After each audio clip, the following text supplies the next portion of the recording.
10. That was a quick 10.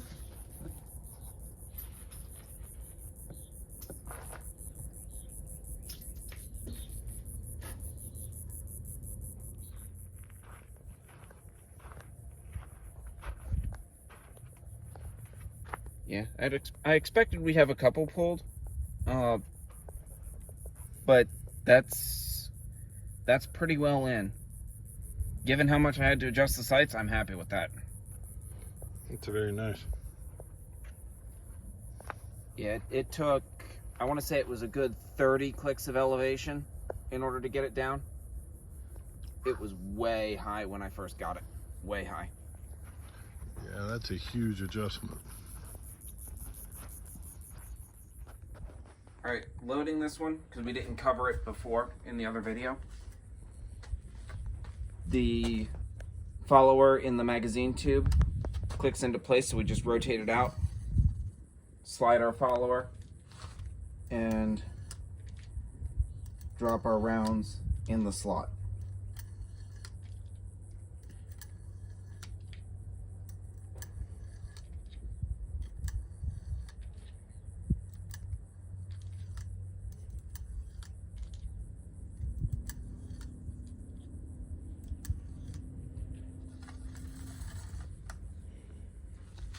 And then when we load with the action open, we've got to cycle the action once in order to actually get a round into the chamber.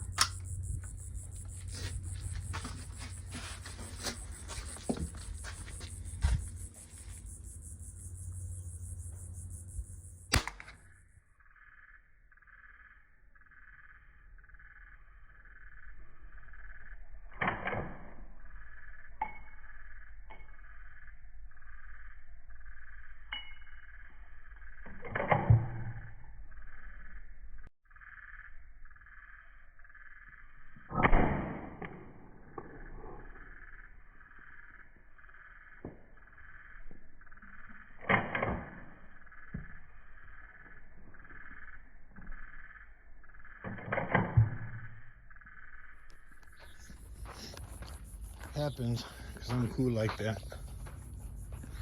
Oh yeah. Yeah, very similar grouping. Yep. Yep.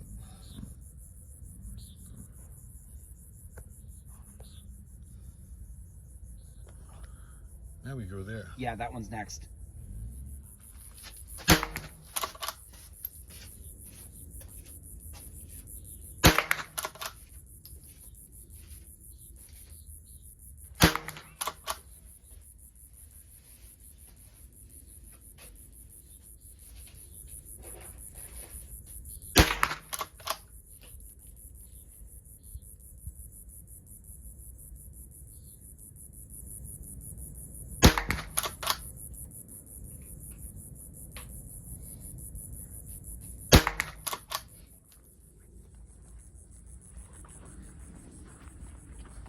Crazy what you find out here. So longer range, a little bit wobbly on that, but still a decent grouping, especially for the fact that there's going to be some buildup in that barrel. Still a good group. Got two out here. Nice. So now for That's the fun still little gonna- experiment.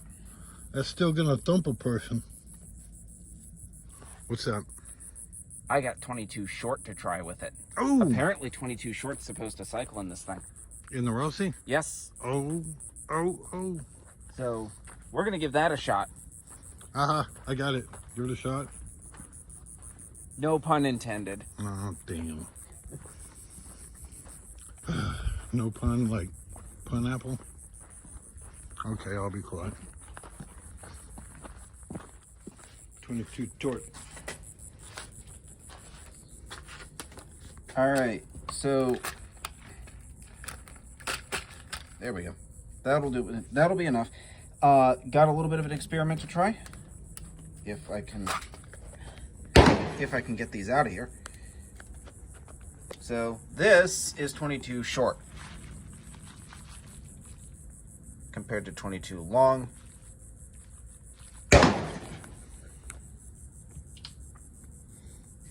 So the Rossi should be able to cycle these. So we're going to load up with some 22 short and we'll see what happens. We're going to shoot it at the same 50-yard target that we just shot the 22 long at. And I'm going to go on record with a prediction here. I'm going to predict that we should see the shot grouping land within or just slightly below the shot grouping from the 22 long. And if we see the grouping land within the grouping from the 22 long, it should be near the bottom of that grouping because this is a lower power round. It's moving slower, so the ballistic trajectory should bring it down farther before it gets to the target than the 22 long did.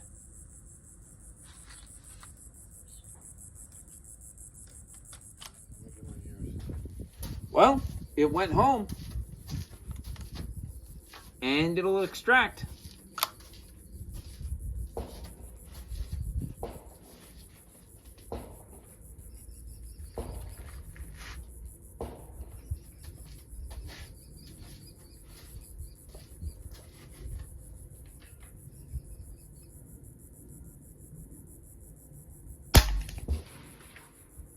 Well, that was interesting.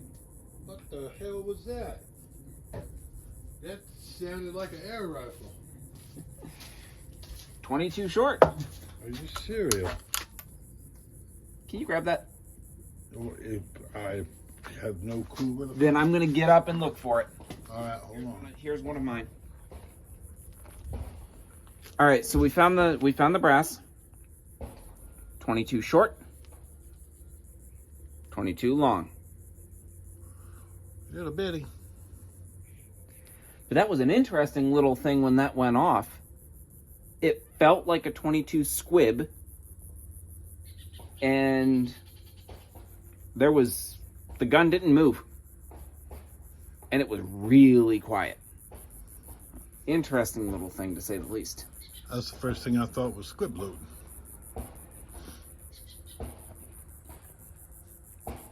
But yeah, you can see the strike on that. That's the strike on the 22 long and the short.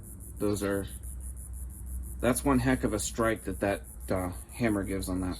Yeah, dented it in too. It didn't just make a dimple, but it dented, and it's like a rectangle. It's like a bar, not a pin. Yeah, we'll grab crazy. the Heritage later. We'll fire a 22 Magnum, and then we'll have all three to compare to. Sweet. I waited until before to say that.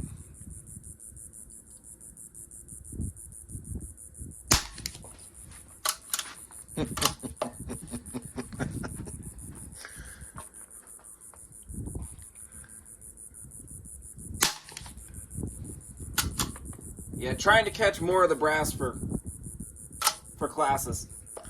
Yeah, that's. But now that we know for sure how far it flings the short, even when we're trying to not throw it around, I'm just ejecting into the case.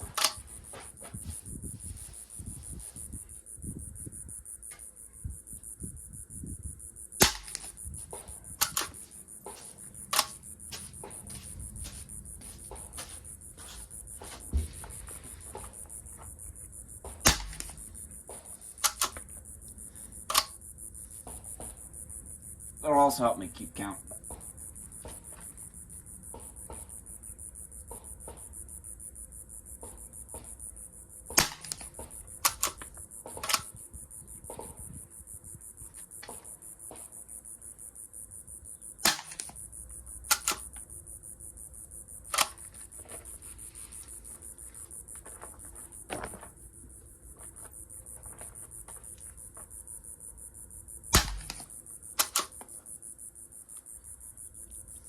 Three, 6, 8, 9 is there.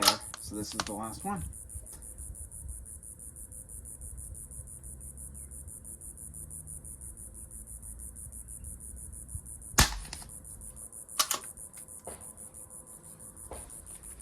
That one went off somewhere over there. Sweet. Now let's go see how it did. Mommy dipped in pig snow. I had no idea. I'm sitting on that shit center. All right. Yeah, as you predicted. 4, 5, 6, 7, 8. What did I say? Low. Yep. I can only count 8 that I can say for sure are from that are 22 short. 4, 5, 6, 7, 8. My guess is that these couple of 22s down here, they might be 223s, I'm not certain, but these couple of small ones down here, the last missing 22 shorts are in that grouping somewhere, is my guess. Yeah, that'd be my guess. But I'm amazed that that's actually as good as it is out at this range, given the way that gun is sighted for 22 long, and the way that that 22 short felt when I pulled the trigger on it.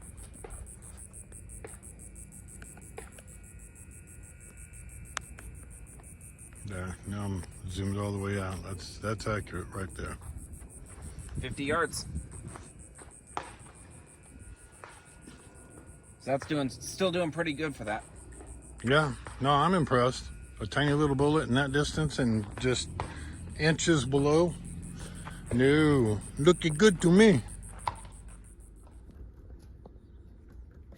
All right, back to the brass here. As we said before, went and made some other brass. So you can see here differences in rimfire firing pins. These two are off of the Rossi. This is the Heritage. We've got that little itty bitty 22 short. This again being the complete cartridge for it. The regular 22 long. And again, the complete cartridge. And then this guy off of the Heritage, 22 Magnum. Complete 22 Magnum being full metal jacket.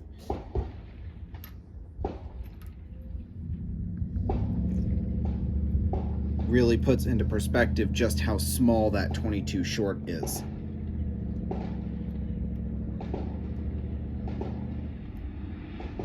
And what's really interesting is I put the 22 Magnum in the Heritage in order to create that brass. And the 22 Magnum was all of a sudden super loud. Sounded like a hot load and like a Magnum load. Of course it is. But it almost sounded, relative to everything coming out of that Rossi, like I had pulled out 38 or 357.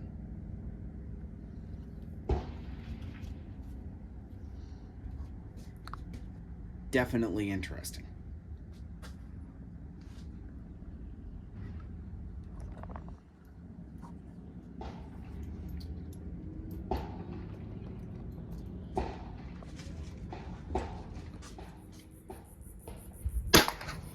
Okay, that's a stiffy. Let's try this again. Yeah, it's a stiff trigger. Got it. All right, let's try this again.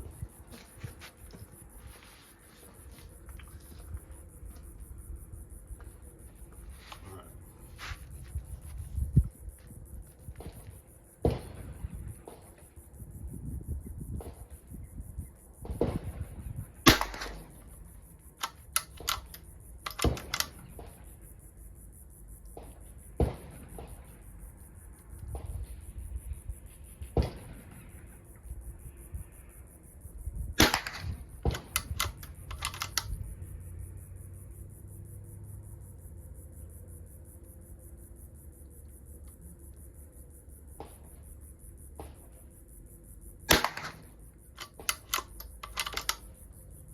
Mine are all over the place.